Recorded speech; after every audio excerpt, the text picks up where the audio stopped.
Hi, everyone. Thank you for joining the kickoff event for the RISD Alumni for Social Impact Affinity Group as part of RISD's Founders Day celebration.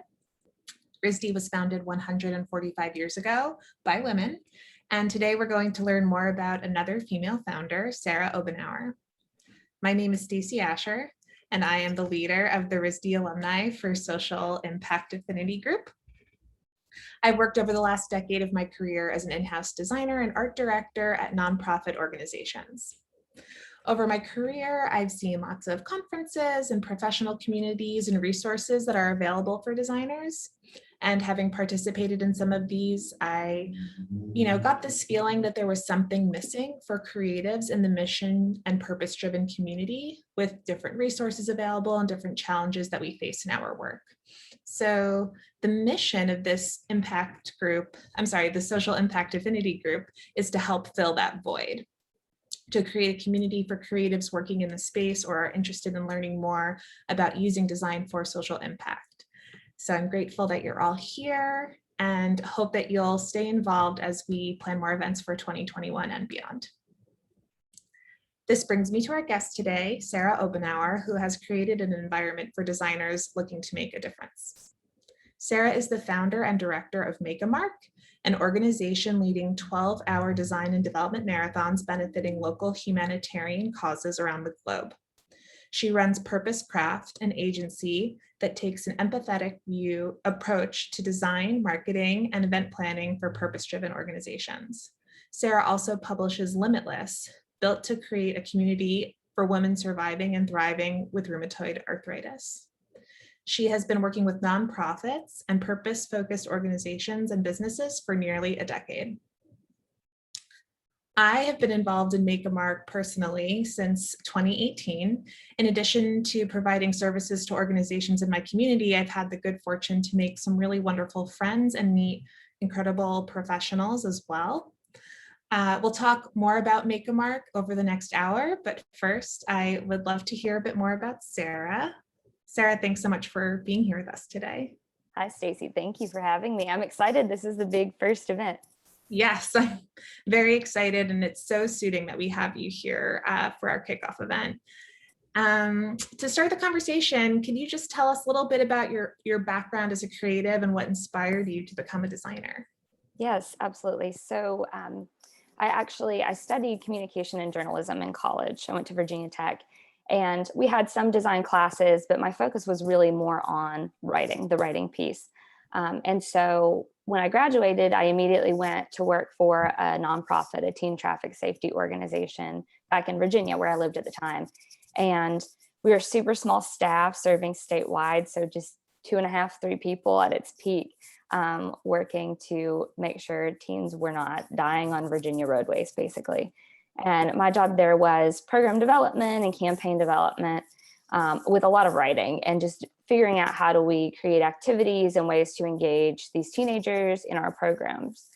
And I remember going there the very first time and inheriting like just really old technology, a website that couldn't be updated. We were still getting forms faxed in for events and for programs. So it was a humbling moment, I think. And then I really started trying to figure out how we could embrace technology and design into what we were doing to increase engagement.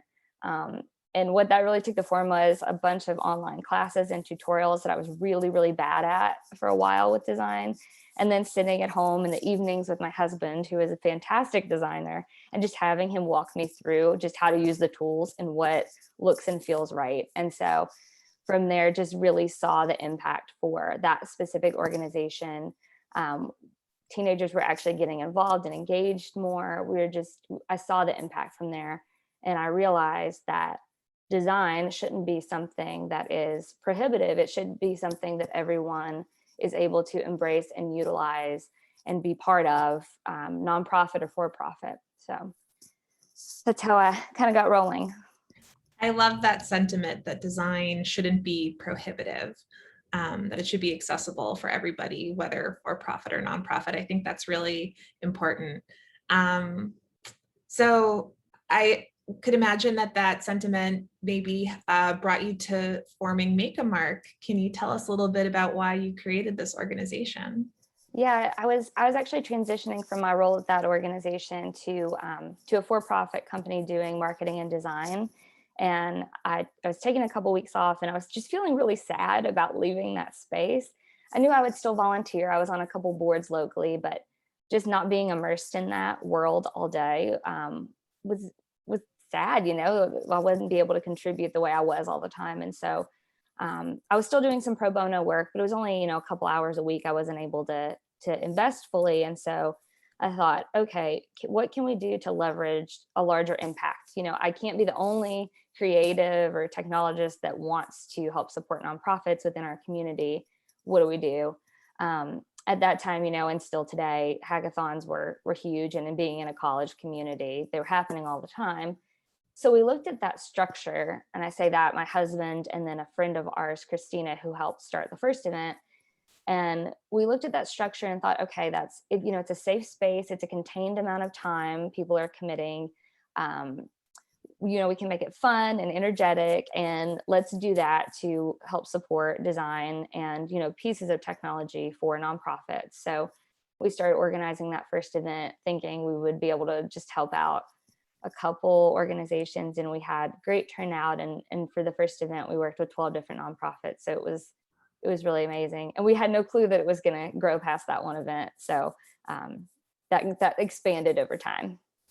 And how many cities and countries, for that matter, is Make a Mark in now? Yeah, we're in a dozen cities globally. That continues to grow as we look for folks, volunteers in the communities that want to see it in their area. And so instead of picking cities that we want to be in, we really pick the people that we want to work with, their passion for their communities, and then we help them kind of form it in that area. So right now a dozen, and we hope to see that, grow and expand over the coming years. That's wonderful. So I know that, the first year I was involved with Make a Mark in New York was in 2018, and some of the friends that I made at that event ended up leading the 2019 event. So it seems like you've done, I'm sorry for my toddler in the background. It seems like you've done a really wonderful job scaling the group and, in a way that you don't have to necessarily even be there, but training other people to lead and grow the community. So I would love to hear more from you about how you've gone about scaling the program and making Make a Mark into a sustainable business. Yeah, so the first event was in the Blacksburg Roanoke area, which is where we were living. And we did a couple of events there. I was still working full time, and we were planning it, nights and weekends essentially. And just absolutely couldn't get enough of it. So I knew that we wanted to, when we moved to Chattanooga, Tennessee, that we didn't want to just leave it there. We wanted to bring it with us to Tennessee. So we planned and coordinated events here and have continued to do that. And then just started hearing from people that had participated or who had participated in Blacksburg that wanted to bring it to their new city where they had moved at some point in the last couple of years. So we really started thinking about, okay, is that a feasible thing? Can we do that? And what would people need to feel really comfortable and confident planning it? Because there are a lot of little facets to it, like with any event, right? And so really just started having conversations with people that we had already known that were growing it. And then started hearing from other people in other communities that had heard about it. Maybe a friend participated, or they heard about us somewhere in like a newsletter, and they wanted to do it in their area as people that we hadn't met before. So we started having conversations with them. And that was a big step, I think, for me, because it had been very contained to the work that I was doing and my husband was doing and the teams that we were working with. We'd known everybody that was doing an event. And so I felt like this moment of we need to not just hoard this event, to release it to the world and let other people be able to plan it in their communities and help support them. So now we still go through a process where we have conversations with people that are going to end up being the organizers, or what we call site leaders. And they're all volunteers within their communities. They all plan it based on the specific needs and talents within their cities and towns. And then we support them with resources. We have conversations with them.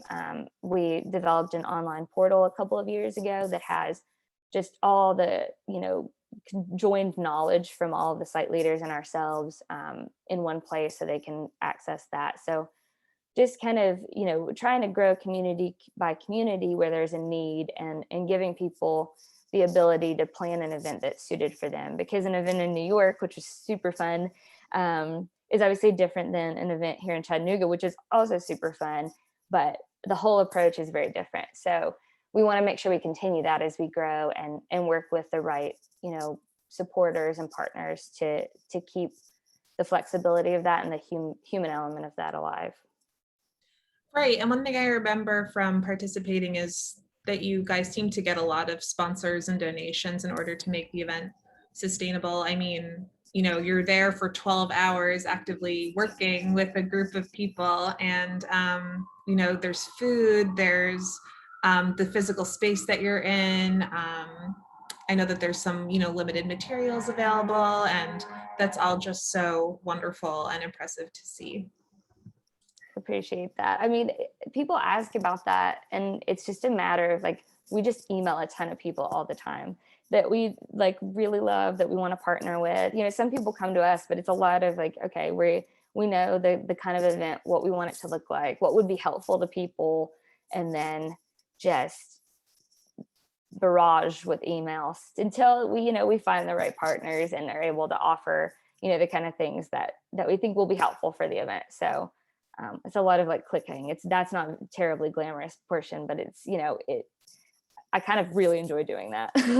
Yeah, and it might not be glamorous, but it's necessary in order to for the event to take place. So it's important work. Mm-hmm. So one thing I'm curious about is what gave you the idea to do this all in one day? Why a 12-hour Makeathon? I know, having experienced it, it is physically exhausting to be, actively working that straight amount of time. But at the end of the day, it's so rewarding to see what everyone has created. I would just love to hear a little bit about what made you make that decision.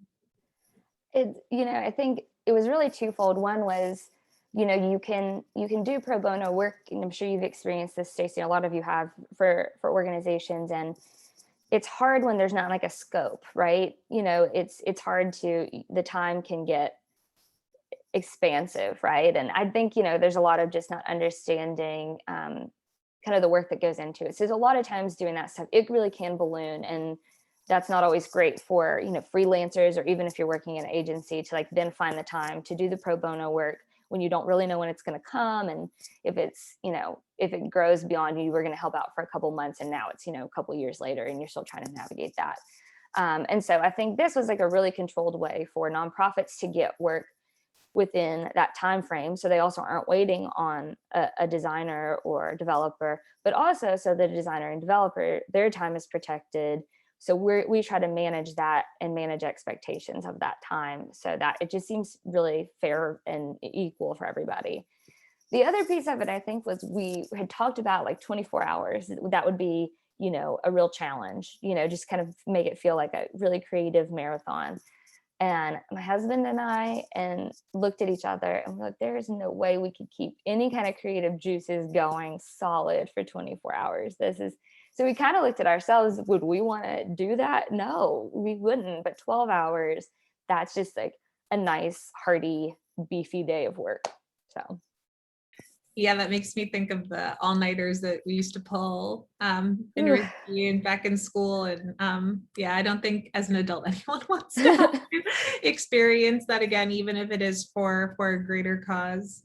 And just one other thing I wanted to mention was how much I love that the work in Make a Mark is really focused on local communities. So bringing together designers and developers that live in that city, helping organizations that are based in that city, I think is really important and meaningful. And just another aspect of the program that I really think is fantastic.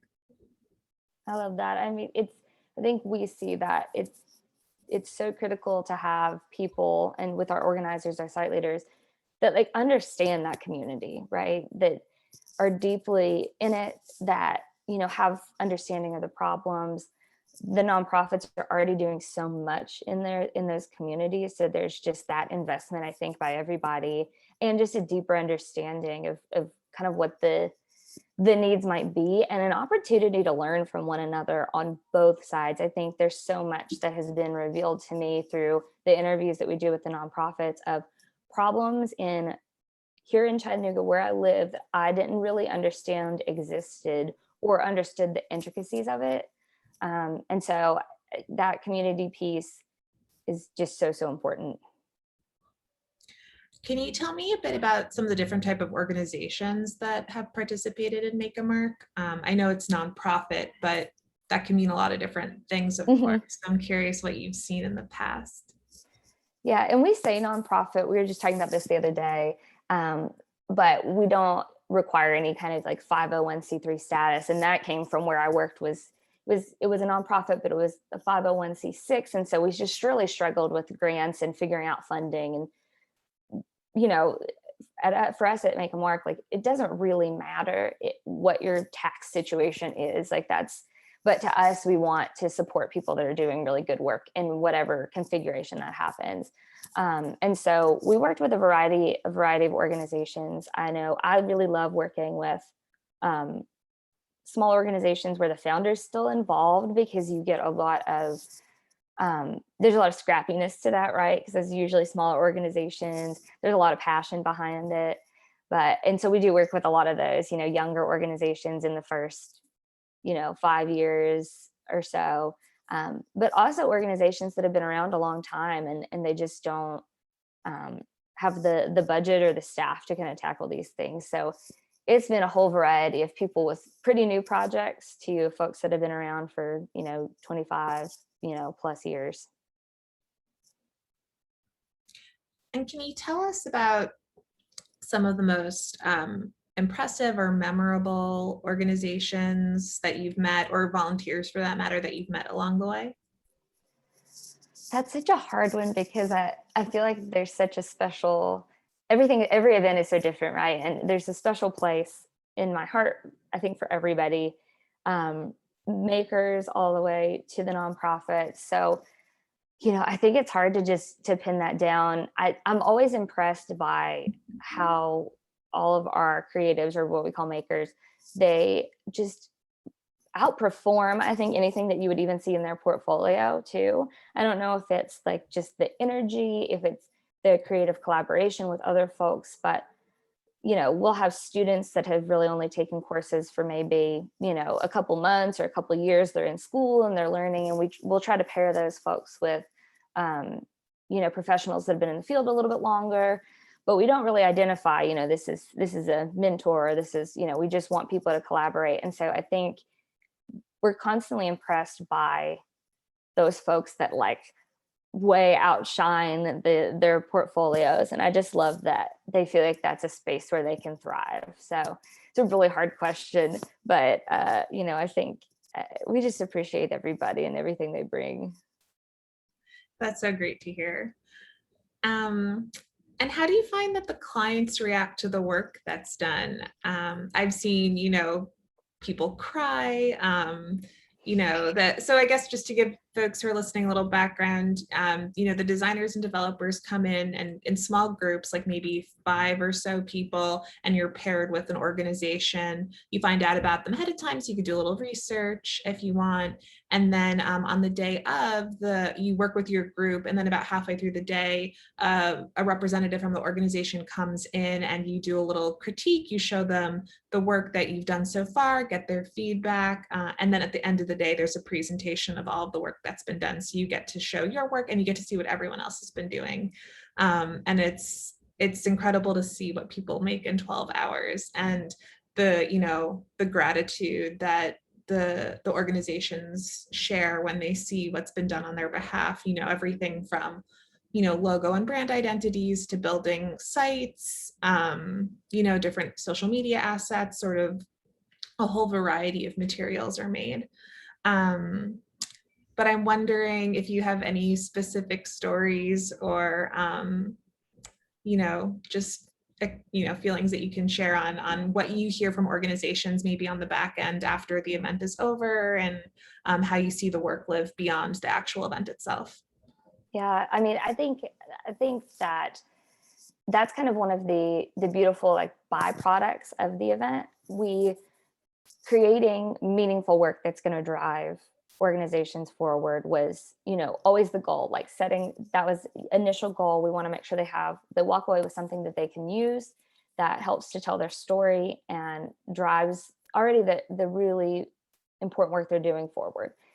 And the byproduct of that really was just this relational experience, like this community, but even beyond what I could have imagined. Like the way that people are able to connect within 12 hours is so significant. And I think, part of that is it's a process that you might go through over weeks or months, like, creatively working with these people, but you're all put together very, very intentionally and in one space. And I think for that relationship piece is huge. And so people react they're emotionally invested. So they react very emotionally. And there's a lot of crying, there's a lot of hugging. We had a really cool mashup in Chattanooga in 2018. We were serving two different organizations. Well, it was, maybe 14 organizations, but two of them kind of had this connection. So there was it's the Women's Fund here. They have a certain group of folks that come together, the Nightingale Network, and they raise money and contribute, and then they give away a grant once a year to a specific organization that applies. And they generally look at organizations that serve women, children, and families. And so they go through their own whole process that I don't know all of the logistics of, but they were participating in the event for some branding. And then we had this other organization, it's the children's advocacy group here in Chattanooga, and they had applied for one of those grants, and just worked out really serendipitously that that same day of our event was the day that they were going to announce the winner of that grant. So we're in the meeting with the person from the Women's Fund, and she's talking about how this other organization, this children's advocacy group, were the winners, but they had no idea yet. They hadn't told them, and she tried to call, but she didn't get a hold of her, which makes sense because she was at our event. We paired them up at the end for demos, so that way they could announce it during demos. And it was just like this beautiful moment, and everybody was crying, and it was just, just this wonderful showing of community that I think we really had nothing to do with, but it was just a beautiful thing to see. And we get, there's a lot of that interweaving within especially the nonprofit space with the folks that we work with. But I think just the idea of, no matter how large or small the amount of money, no matter how robust the project that we work on, or if it's going to be long lasting or shorter lasting, there is just such appreciation and hope, because as you guys know, these nonprofits are working all year thanklessly. Generally, they are underpaid, they don't have enough staff, they don't have access to resources. And a lot of these smaller organizations that we work with, they're just exhausted, and they're fighting for something that's really heavy a lot of the time, and really, really not given kind of the appreciation that they deserve for basically making our communities run and supporting them in a way that, where people are falling through the cracks. And so I think a huge part of that is just having this group of creatives that are willing to spend their day working on something for you, and they have just met you essentially. Like that, there's just so much power in that. And I think it reminds us, at least reminds me, of the fact that we are all humans, and we all have these things that we're able to contribute and bring to this world. And by bringing those folks together, we're able to see that and feel that maybe people that don't even really know me that well care about me. And that's just, I think that's why I always end up crying at the end, because it's just such a beautiful showing of humanity. So. That's so lovely, the focus on humanity. And I appreciate you calling that out. And I think it makes the focus on, again, local working with local organizations, people who live in the city, working with the organizations that are based there, just that much more important, right? Because you're actually contributing to the city or the place that you live, and it's important and often, as you said, underrepresented and under-resourced work. So I'm wondering if you could share some of the unexpected successes that you've seen through Make a Mark, maybe some things that weren't necessarily part of what the group was aiming to achieve, but things that you've seen happen or unfold in the years since you founded it.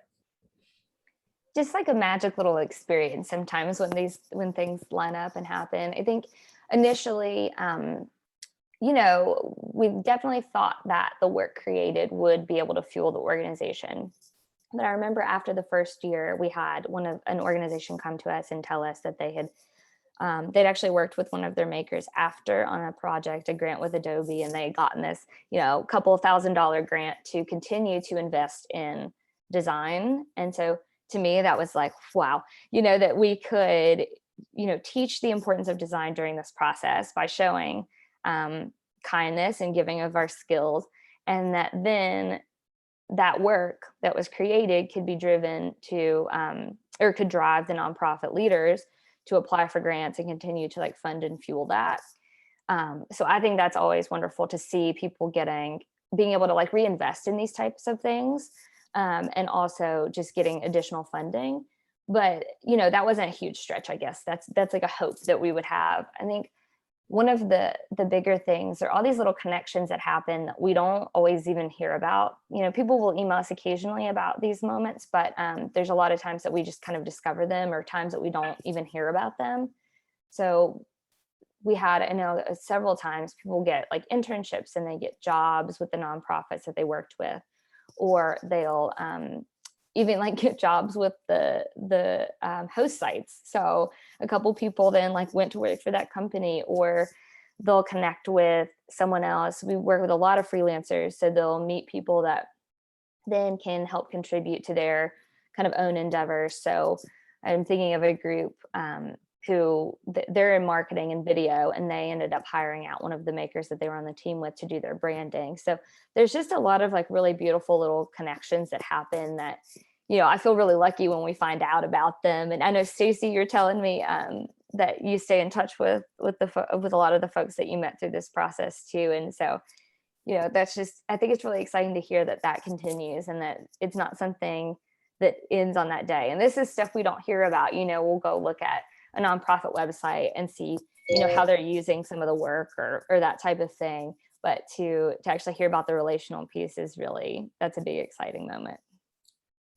Yeah, I as you mentioned, I do keep in touch with some of the friends that I made in 2018, and in 2019, actually, related to your hiring stories, that I was about 7 months pregnant at the 2019 event, and I was very exhausted by the end of it. And one of the people in my work group I ended up hiring him to be my temporary replacement while I was on parental leave. I was on the lookout for a freelancer who could be available for a few months, and it's just incredible how nicely that worked out. I love that so much. That's such a fun one. It's neat to just see. Like, it's stuff you can't plan. And we were talking about this a little bit before, like so much of that, there's all these little pieces that interweave in life, and you don't always know what's going to happen. And even as like organizers, you absolutely couldn't plan for that and say, we know that this, that, and the other is going to happen. Like we build our teams very intentionally, but we don't always, you know everything about a person. And there's just been some really amazing connections that we've been able to make. We did a project for the Epilepsy Foundation, the chapter, local chapter, and one of the creatives on that team, which we did not know this, he came to us, I think after our planning meeting, which is where we, you know, coordinate in advance. And he said that he suffers from epilepsy, and that he was just excited to be able to like engage in this way and with folks. And I think a lot of people get resources from it too, and they learn, you know, you just learn a lot, I think, as even a creative in that process. So I love that. I love that you stay in touch with people and that you were able to hire somebody and everything. Yeah, and it wasn't, by any means my intention going into the event, Mhm. as you were saying earlier. One of the things that I love so much about Make a Mark is that, for me, I get really uncomfortable with like formal networking sort of Sure. scenarios. And um, without that being the explicit intention, it's like sort of an after effect or a secondary, sort of thing that happens with these people who are brought together with a common purpose and just finding other things in common and looking for ways to keep in touch. And it's a much more pleasant and comfortable experience at least for me. Mhm. So it's something I've really appreciated in my own participation moments. So I feel like this question is sort of everyone's being asked it right now, but especially for Make a Mark, which is this event that takes place. It's all about in-person connections and bringing people together. But how has COVID really impacted the work that you guys have been doing and the events that you've been putting on? I know that at least in New York, the 2020 event was canceled like pretty close to the actual event because it was supposed to take place in March when things got really bad in the New York area. And I'm curious how you guys have adapted throughout the pandemic. Yeah. We were, I'm thinking back on that time, and it's about a year ago then. And we were having a lot of conversations. We had a couple events coming up in March, and it was like every day we would have a conversation about, is this safe? What do we do? What does this really look like? And I think everybody was still figuring that out at that point. And so there are just so many conversations. I know in New York, they had gone through like planning meetings and everything. And we were doing an event in Chattanooga. We had made it through interviews and acceptances. And so there was a moment of, what exactly do we do? So we're just going to postpone and we'll see what happens. I think at that point, we're all hoping that a couple months later we'd be able to do it and gather. And, at that point we, didn't have a great understanding. But since then, we've really tried to, instead of just jumping into what a virtual structure would look like and deciding, okay, well, we do events, we need to do virtual events. We wanted to take our time and think about, is this, I guess, responsible for the people that we're in service of? And I say in service of, as far as like our communities, the nonprofits and the makers, we feel an immense amount of responsibility to make sure everybody has a positive experience and a safe experience. So we just took a little bit of time to figure out, is this something we want to jump into? And I think what we learned during that time is that a lot of our communities weren't ready to even participate virtually. It's not a small obligation to participate on either side. The nonprofits have to be ready. They have to do a lot of prep work. The makers obviously they're committing that day, but oftentimes more. And we do meetings before. And then, really at the forefront of all that too, were our volunteers in our different communities, those organizers. Are they in a place that they feel like they can do that from a mental health perspective, a physical health perspective, even just planning the virtual events. And so what we said pretty early on was just wanted to give ourselves grace and everybody that would be involved grace, and decided, okay, maybe now isn't the right time to jump in and kind of have this mental, force or obligation on folks. So we wanted our site leaders to make the decisions for themselves if their communities were ready. A big part is we didn't want to ask at the time freelancers to donate their work and time, because we were hearing from a lot of those same people that it was, getting difficult to get work. And so that time needed to really be committed to figuring that out and working with clients as they could. So just wanted to be very intentional. And we're still kind of in that mode of, we've done a couple virtual events in different communities. If people want to do that, they feel like they're ready, their communities are ready, we want to support that and tell them, go for it. I think, the folks in Charlotte had a really successful event. They loved doing it. So, that's definitely an option for our site leaders. But also just saying, if you're not in the space to do that right now, we don't want you to. And if you don't think your community is in the space for that, don't feel obligated. And so we really want to take this time to also think about how we can be better in the future.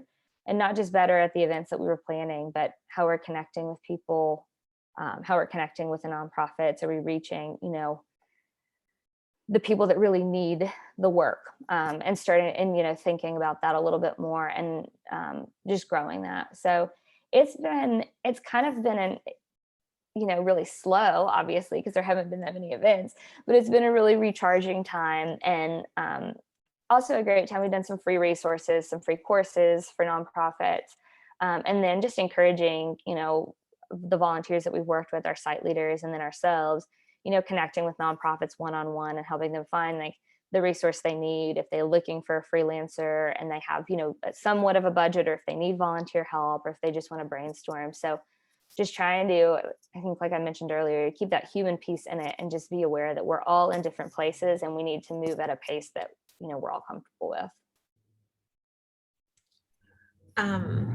That's really wonderful to hear that there is still, I mean, to be creative with a group of people that you've never met before for a very limited engagement is a pretty big task. And so it feels like a lot of that really benefits from being in person and being able to build off of each other's energy. But I'm so encouraged to hear that there have been successful remote examples taking place, and that there are other ways that Makeamark is providing resources to nonprofits. And I think that the language you use around all of it, really going back to serving people and the humanity behind it all, is really powerful, and just, shows the intention that you have behind this community that you made, and is just very heartwarming to live here. Well, I'm hoping we'll be able to, expand that and extend that even more as we've learned things during this time, and just the right way to connect with people that maybe we were missing the mark on before, or just can always improve, right? So yeah, I'm encouraged by this time and space, and I think people feel that in everything they're doing, right? It's been a really challenging year, I think, this past year. I still feel like it's flowing in for lots of people, and some more than others, absolutely. But I hope that, that I've, with this time, I've been able to think about that and consider that more, and hope that we're able to just really kick it into high gear in a way that's meaningful and intentional in the future. That's incredible.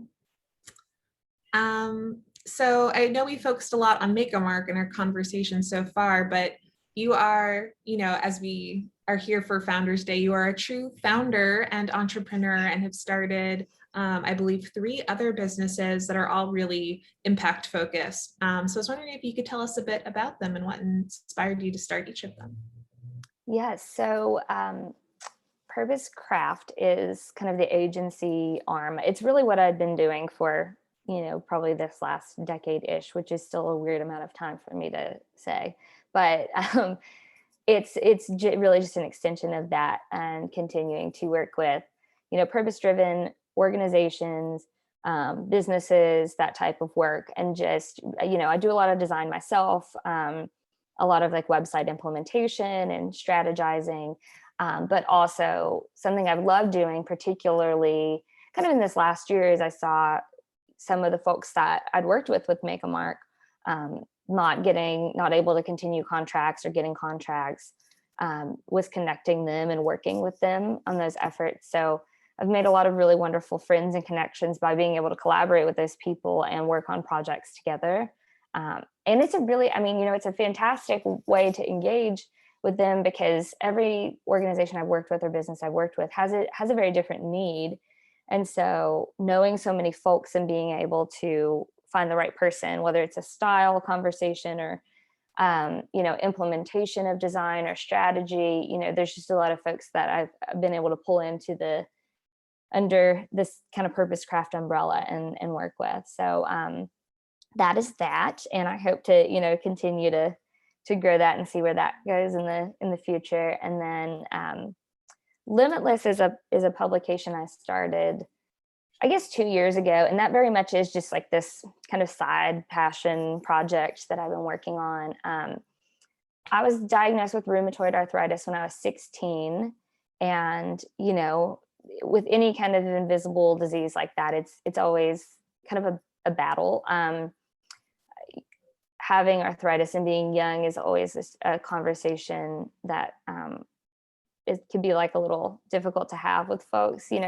Friends a lot of times will, they'll mention their grandparents, and it's just that's a hard thing as a young woman to kind of reconcile with, and they're just trying to be kind and relate. And then also, there are just people that are in authority positions, and they see you and they don't understand, and so you can have some kind of personal attacks is a broad word, but just people that don't understand, and they want to kind of accuse you of not really being sick or faking it. And so I'd seen all of that, and I never had like a community for that, a way to engage or connect with people. I would get like these arthritis books, and it would just, it'd have an older couple on it. And it's just a moment where you're kind of humbled, like, this doesn't feel like me. I don't see myself in this. And so my husband and I were traveling in our RV before all of this for about a year and a half. And I think there's a lot of revelations when you're out on the road and you don't have great cell service or internet. And so there's time to think about what you want to do next. And I wanted to create, it was initially a print publication to draw in, just a community of women with rheumatoid arthritis who just wanted to kind of share stories and bring light to one another and distribute that. And so got the first print, pandemic hit.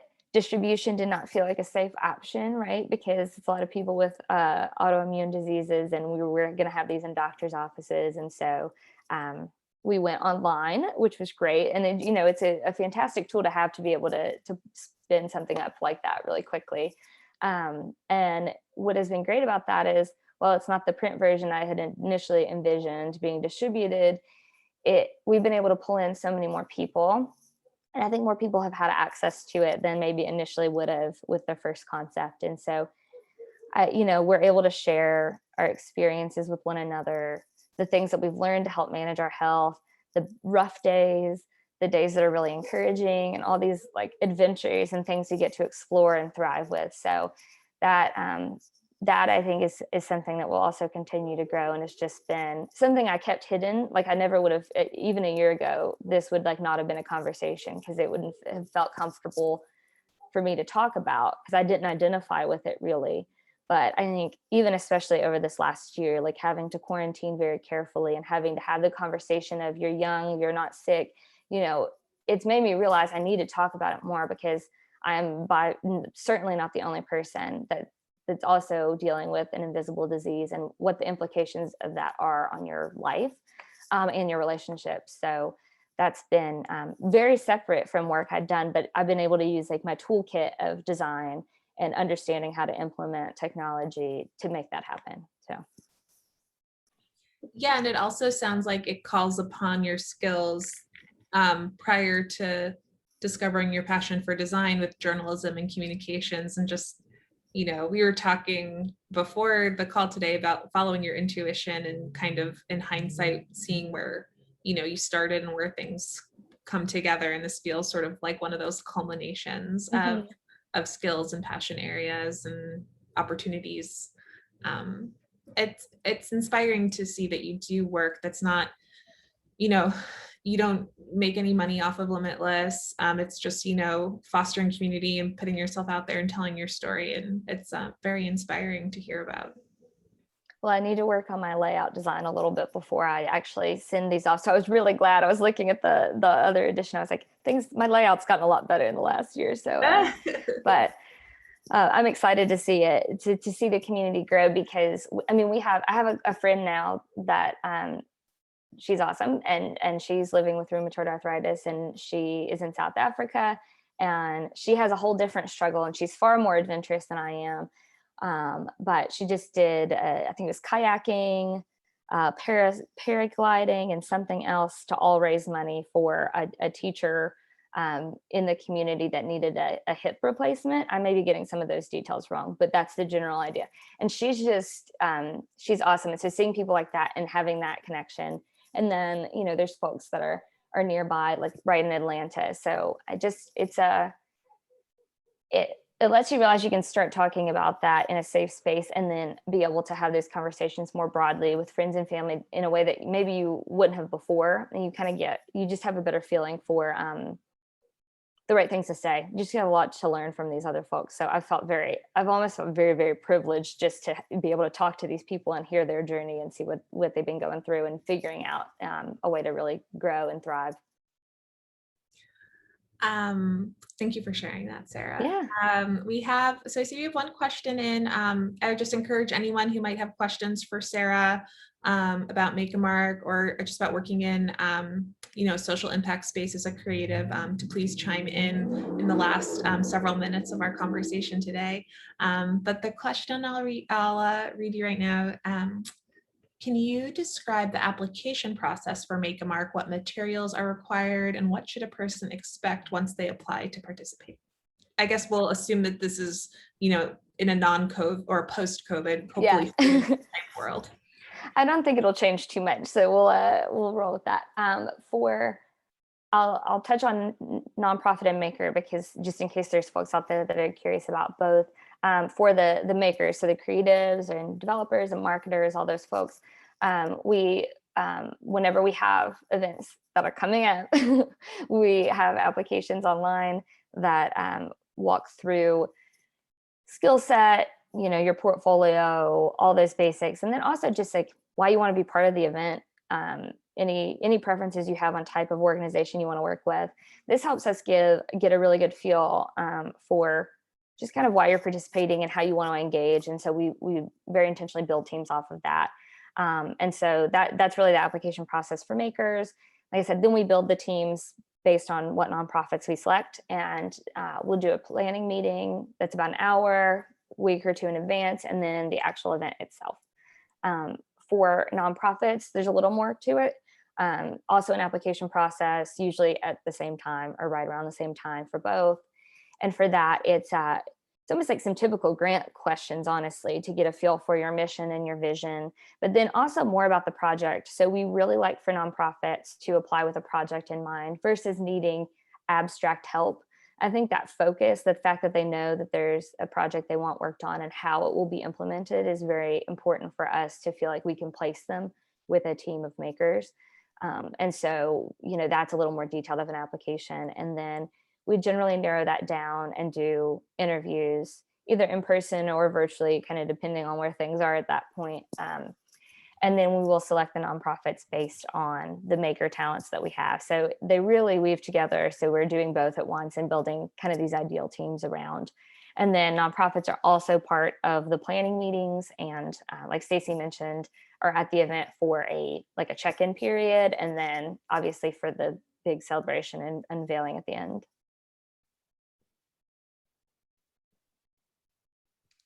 Thank you for that answer. Yeah, and as someone who's been on the application side of things, it's a pretty smooth and easy experience. I just always included like a link to my website and just genuine, thoughtful answers. It's I don't think it's a community where people are trying to be anything that they're not. It's just people coming together that want to offer their services to help. So there's a feeling of genuineness and humanity, as a word that Sarah keeps using that strikes really true. So a few other questions for you, Sarah. So in hearing you speak about some of the other organizations that you've started, I wonder if there is a professional or artistic endeavor that you are most proud of. That's a really at least hard this question far, 10 years into your career, which we know is just the beginning. Yeah. I think, it's kind of funny because as you progress, I think the accomplishment or what you feel proud of, I think definitely evolves, and it's a little bit different. So it's not necessarily like the thing that's most widely recognized oftentimes, right? It's just it's something closer to you. So I think, we've already talked about two of those pieces. I think Make a Mark from a larger global perspective, the amount of people that I know have been impacted by it and hopefully have just spurred other ideas and things from it. I think that's a huge win that I'm really proud to see the different communities that it's been in, and the amount of nonprofits that have been support. I mean, I think we're at over 300 nonprofits now in the past, this month it would have been 6 years since our first event, but the last year was kind of a slower period. So to see that, and then just also see the site leaders making it theirs for their community, and the opportunity I think that we have all had to connect over that has been wonderful. I think on the flip side of it, Limitless has been, it's much smaller niche audience. I don't think a ton of people are, that are watching this knew about this before. I think there's probably family members and friends that don't know why I'm doing it, because I've been trying to be very intentional and make sure that what we're doing is actually helpful to folks. And that I feel really strongly about, because it was like a shame that I carried for a long time, something I didn't feel like I could discuss or really contribute to. And there was a lot wrapped around that I didn't totally understand. And so to have started it, and just to give myself and others a space to share what they're feeling and what they're learning, that's been really wonderful. And I hope that continues to provide some light to people and a way for us to all continue to connect. So yeah, I think those are just top of mind, because they're things that are happening actively, but I'm excited to see what happens next. I think that's the thing, is I want to make sure that I can continue to grow and contribute more beyond just what I've done so far. And so I'm excited to keep learning and figuring out what that might be in the future. You're a very humble person, and 300 nonprofits that you've supported through Make a Mark alone, that's a pretty incredible impact for you to have had in a relatively short period of time. So much of that goes to those site leaders, though, because it was like, 15 more every year, which is awesome. And even just even when you only ever help 15, I think that would feel like a victory. But, our site leaders, they serve, on average 10 nonprofits every time they do an event, and continue to connect with them and help and support them afterwards, and put in just so much time and energy to make the events happen. So much of that number is attributed directly to them. I'm just astonished by the fact of all that they're able to do.